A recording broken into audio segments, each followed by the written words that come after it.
I'm Ilya Marchenko. I'm Dennis Kudla. I'm Jesper de Jong. I'm Henry Laxon. I am Francisco Cerundolo, and you are listening to the Game to Love podcast.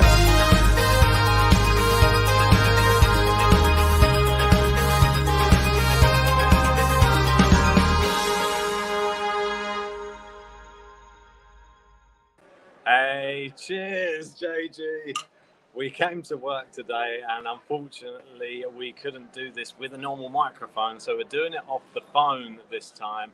But big news: Nick Kyrgios out of the US Open, unfortunately for him, and defeated in 5 sets by Karen Khachanov, and the second time they played 5 in their last 2 Grand Slam appearances. Yeah, and it sets up nicely the fact that all of our predictions me and Ben did were pretty much wrong, apart from Garcia. Yeah. Of course, the most unlikely one is this video, which we're bringing to you right now, in the fact that Karen Khachanov defeated Nick Kyrgios. It was 5 sets. I thought Kyrgios, from what I've seen of it, I didn't get to see the match live. Shout out to David for staying up so late.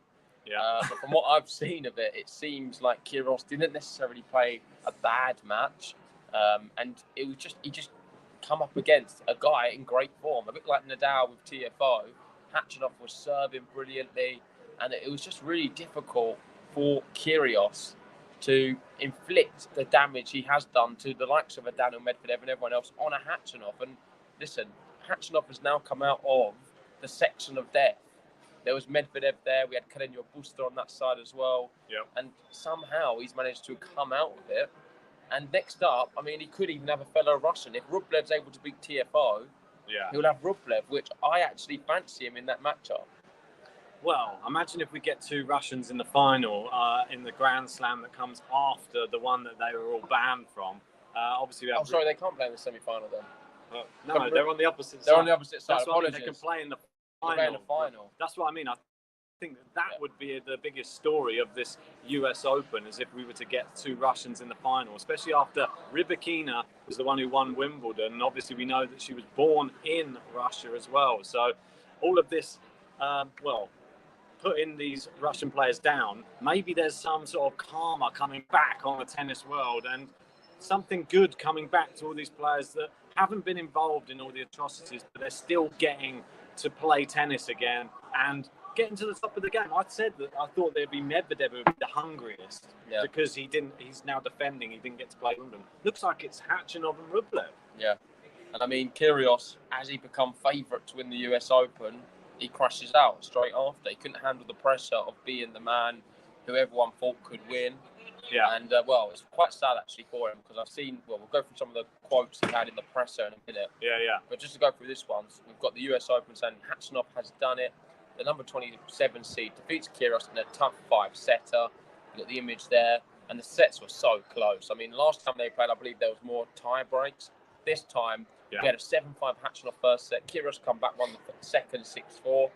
Khachanov won the third 7-5. Kyrgios then won the tie break in the 4th and lost the 5th right at the end, 6-4.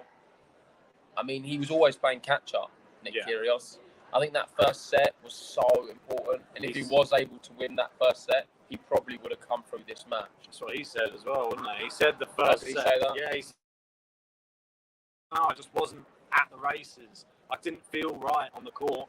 And he said he had a bit of a knee problem, but he said after a bit of deep heat, it just disappeared, the pain. It was fine. But that first set, he felt it. And he said in the last set, I think he felt it as well. And he obviously lost both of those sets. Yeah, exactly that. Let's move on to the next tweet here. And this is a quote from Nick Kyrgios after the match. So you can see he was very upset after his loss. The question is, now that you have an idea of what you're capable of, Wimbledon, Medvedev, do defeats like this hurt more? And he said, yeah, I mean, yeah, they do. Honestly, I feel like I've let so many people down. I just don't know. I feel like I'm playing Tokyo and stuff, but I feel like these 4 tournaments are the only ones that are ever going to matter. It's just like you've got to start it all again. I have to wait till the Australian Open.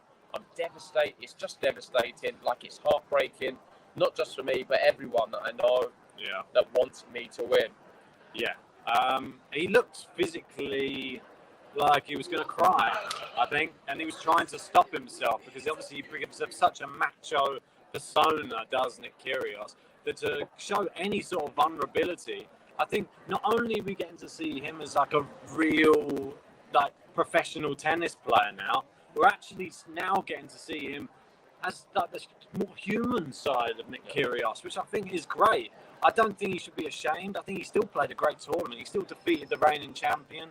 And I'm really, really happy that the way Kyrgios is conducting himself now. So I'm just reading the comment. Someone said the video sounds a little weird. Yeah, it will. Listen, there may be a few problems. We're not sure how it's going to come out, but this is the only way. People saying the quality is a bit sketchy. Apologies. Yeah. I can only, well, it's the best we could do in this situation.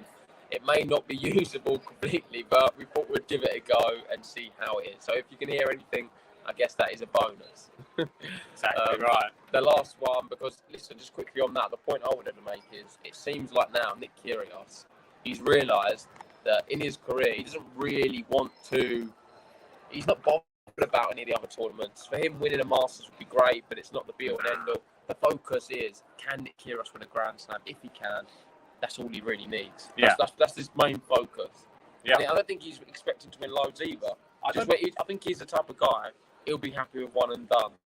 I think that you're right. I think that he has showed that over, and I don't even think he cares about playing the French. I think it's only 3 slams about, and he will give it his all in those. And other than that, I don't think we're even going to see Kyrgios that often on court. I think that he's not even bothered about having a coach. He doesn't need a coach. He can play that well without a coach. I thought he was going to potentially win this tournament after knocking out Medvedev, but after all of that, Khachanov's a big surprise package, and I was saying it was going to be Tomjanovic. Look at that. I don't know nothing. Absolutely nothing. Predictions were terrible. We got a lot wrong. We've got Gil Gross, who is probably better at predictions, saying not only did Karen Khachanov just make the US Open semi-final, but he came out of the quarter of death. Medvedev, Kyrgios, Felix is one I miss, and of course, Pablo Carreño Busta, who plays very well at the US Open, and he's not someone to be sort of pushed aside. He's a real contender for this event, and he's beaten him as well. So credit to Khachanov.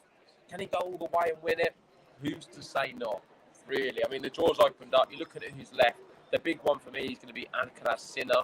I feel the winner of the whole event most likely should come out of that one. But the way this event's panned out, wouldn't surprise me if, say, a Francis TFR or a Karen Khachanov go all the way and win it.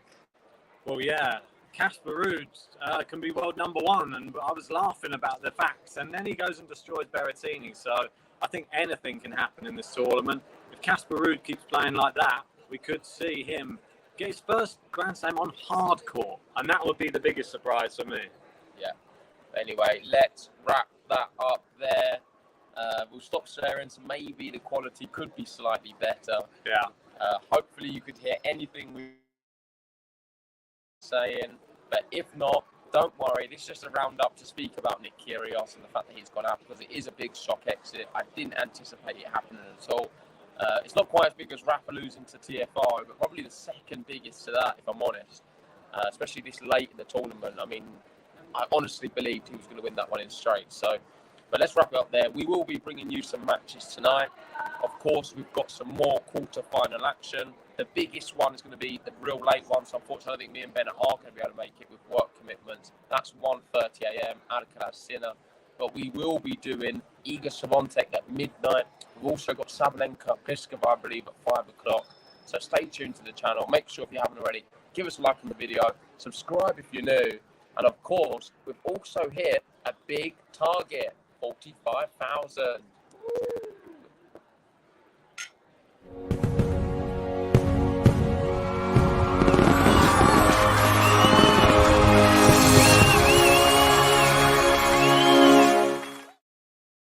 There we go.